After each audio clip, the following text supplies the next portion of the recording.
Good morning, good afternoon, good evening, wherever you might be watching and listening to me. Yeah, I'm back. I'm back again. I'm not going to be short. I'm not going to be too long as a short. Sometimes I laugh at myself when I make mistakes. Okay, I just want to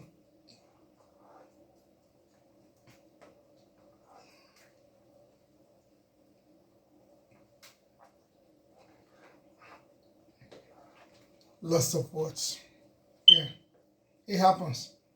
I'm making my breakfast now, and the video I'm doing it wasn't planned. So as I'm making custard, I just thought uh, I should share this with people who I'm thinking while I'm making my custard. I think it's always good for people to revisit their childhood. I'm telling you, I think it is good once in a while, you know, just to revisit your childhood. So I'm revisiting my childhood today. Where do I start? Let me just advise people to always keep in touch, talk to your parents while they are still alive. When I was a child, I never thought my parents could ever pass away. I never thought they could die. They were my superhero and superheroine. Why do I say that? I'll tell you why. My granddad was a king of Ado Ekiti in Nigeria. That makes my dad a prince, innit? Yeah. So when the missionaries, the British missionaries came to be honest, let me not lie. I don't know if they were British, but I know that we were colonized by the British people. So I'm thinking it's going to be British. I'm using British because I don't want to say white people. When they came to Ado Ekiti, they met my dad, and my dad was inquisitive about Christianity. So he accepted. Before I go further, let me just say, in my family, we brought Islam to Ado Ekiti. Yeah, historically, we brought Islam to Ado Ekiti. Now, isn't it funny? Now my dad saw white people, met with them, they convinced him to convert to Christianity. He accepted it.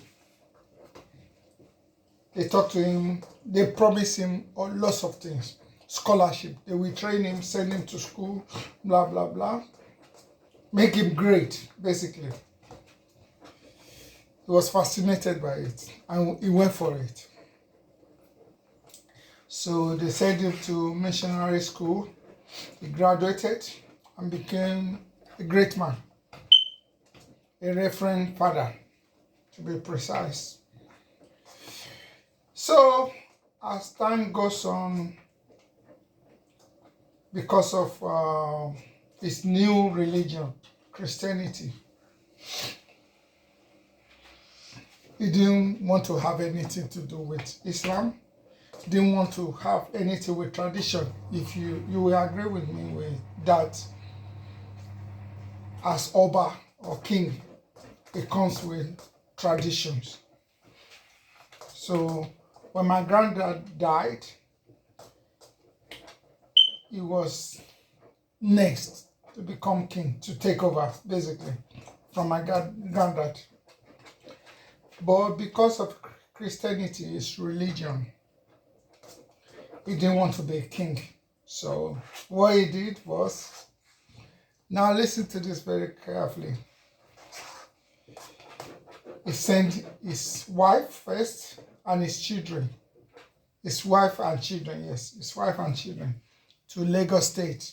Remember, he was born in Adokitio.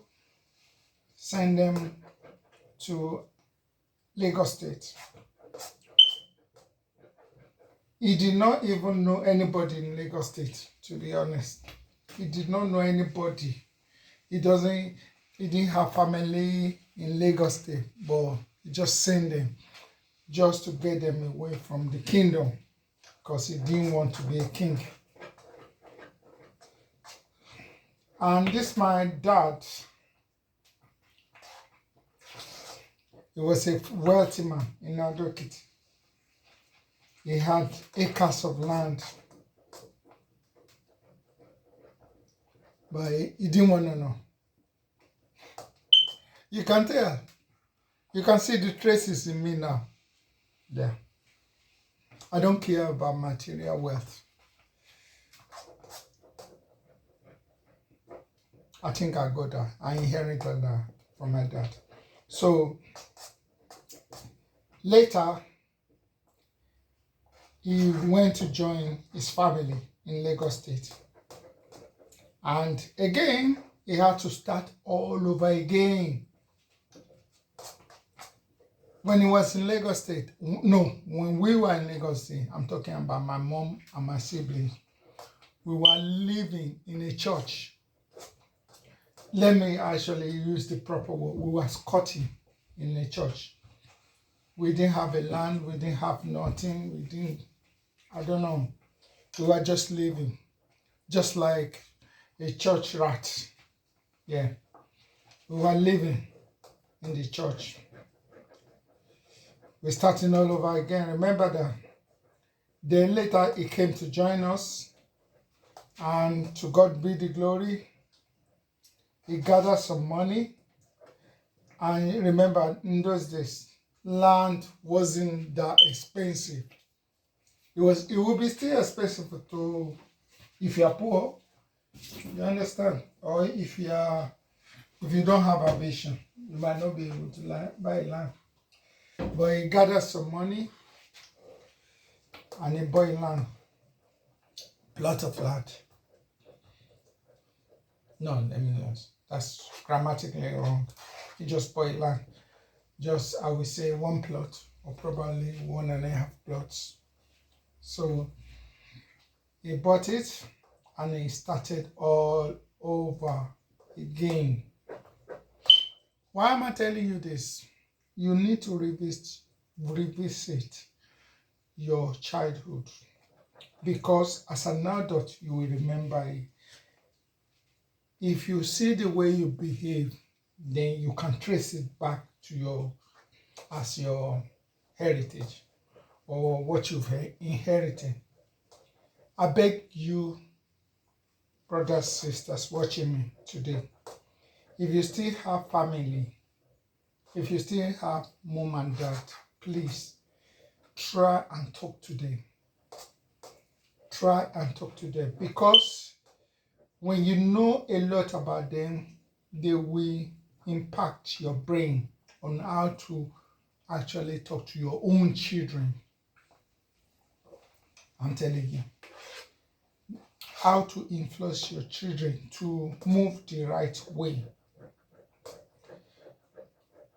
If you know my children, they have master's degree, one in social work, the other one in psychology. How did it happen? I told them the history. I told them where I come from, Ado-Ekiti. We have pride in education. We do have pride in education. Ado-Ekiti people, or Ekiti in general, they love education. They compete with education.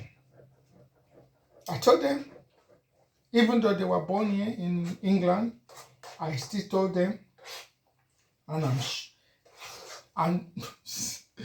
I want to smile. That is why they acquire a degree. I had one of them after acquiring masters. She said that she's looking forward to be a professor. That means she's going on another level.